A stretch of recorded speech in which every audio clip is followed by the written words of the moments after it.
So good evening, everyone. Thank you so much for joining me in this Grow Up Academy session. It's been a long time, so I've just taken up a very simple topic. It might be very simple, but it is something that is very essential for us as virtual assistants as we assist our clients in communications. So what we will be talking about today would be the email etiquette. So what do we learn today in today's session? First of all, we will learn about the definition of professional correspondence, which emails are a part of the professional correspondence that we have. So we will have a general definition of the what do you mean by professional correspondence. Then we will learn about how to format and the use of language in our correspondence in our email. And what are the things that we need to, the points that we need to take before we send out our emails, and what are the list of professional etiquette that we need to follow while we are generating our emails, and what you need to do after you have sent your correspondence. And some of the annoying habits that usually we see when, that can devalue the sender. So these are the topics that we will be learning today. Now, I have put in the word as correspondence, so my main topic will be email. You can apply this to both your emails, to your formal letters, or any other form of written communication that you would be using for your client.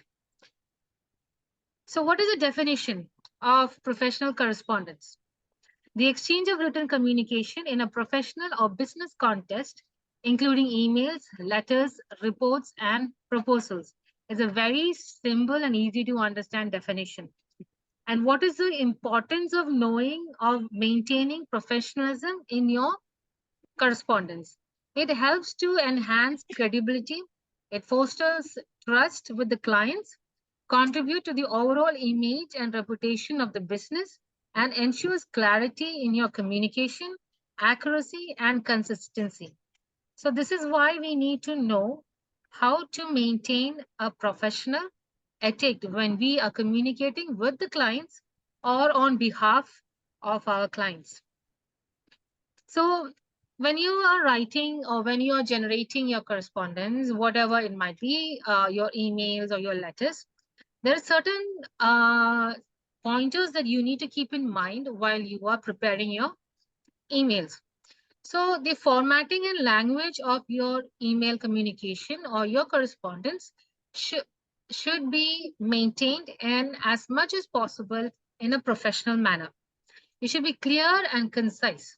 Use simple language, avoid jargon, and organize your thoughts logically. So before you start writing your emails, understand what it is that your content should be and make sure that you use simple language. Understand who your recipient would be. What would be their level of communication in the language that we are using, which is English. So use very simple language and you organize your thoughts logically, and then you start generating your emails. Use proper grammar and punctuation. Go back to the time when you were in school, when you had your English teacher behind your back for the commas and the full stop, your capital letters. All that is necessary, because when you open up an email, when an email comes to you, the first thing that attracts you will be the way it is written. So if the punctuations and grammars are a little bit off and all, it kind of brings down the whole mood of the person who's reading the email. And formatting guidelines. Now, this is something that I have noticed that has come down a way low.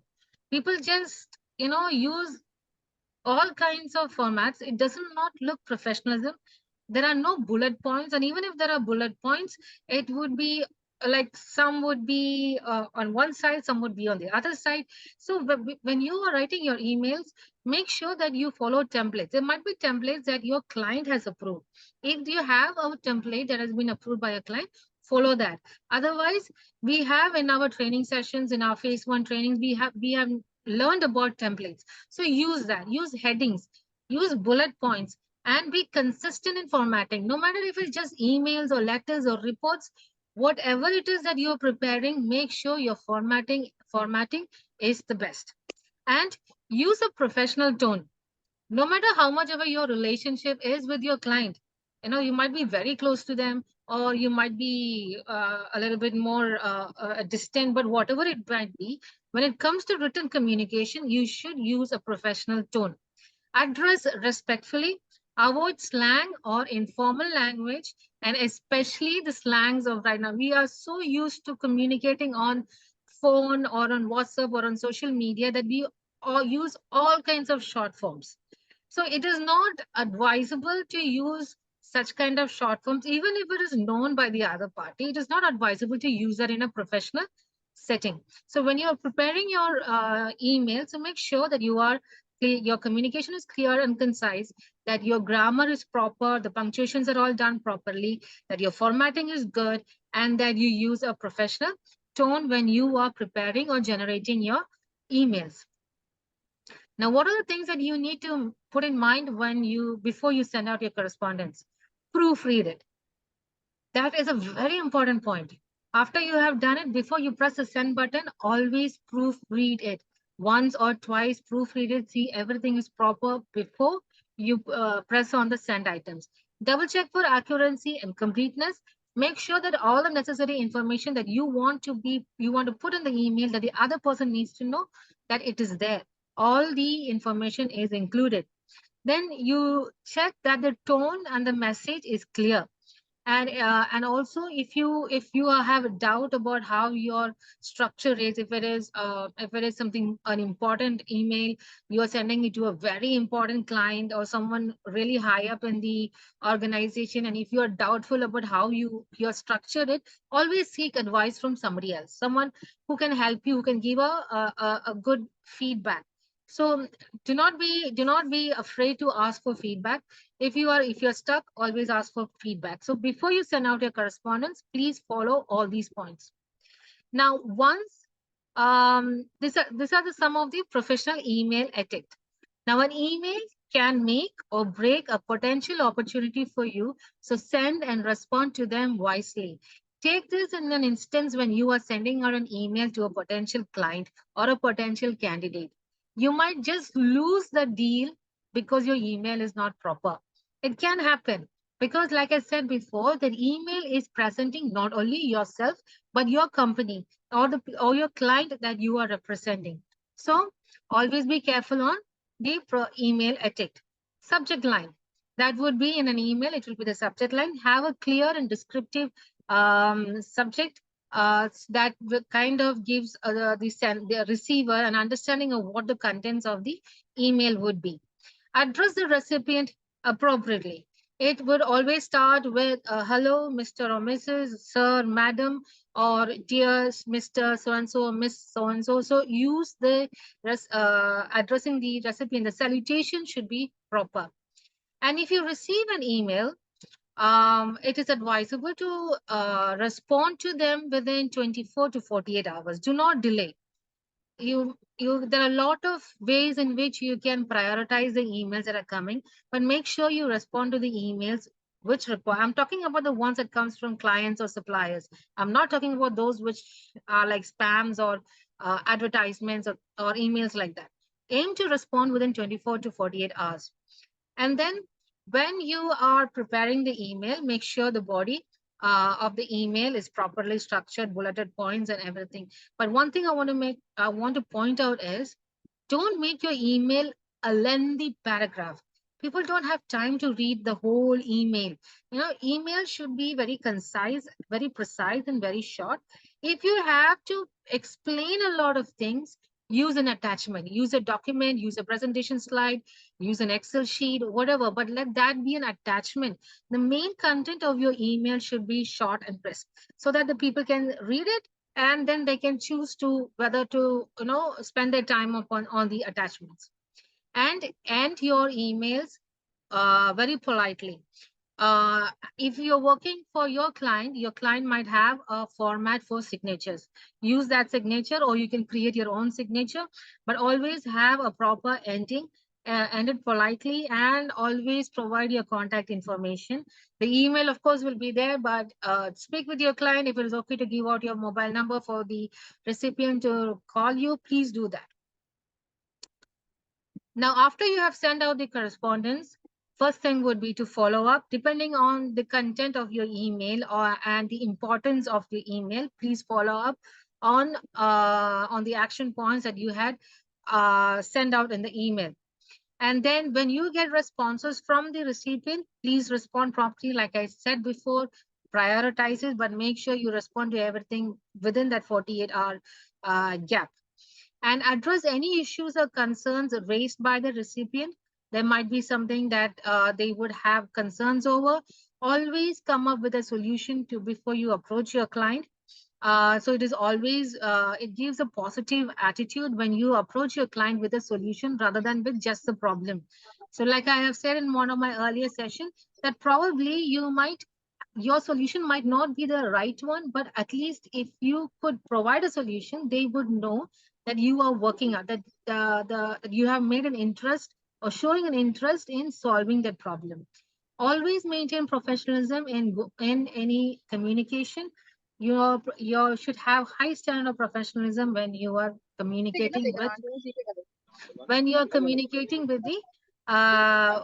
the other person. Now, these are some annoying habits that kind of devalue the sender. These are some things that I have noticed in certain emails which I have received through the course of time. So, grammar and spelling mistakes, that really brings down the mood of the email.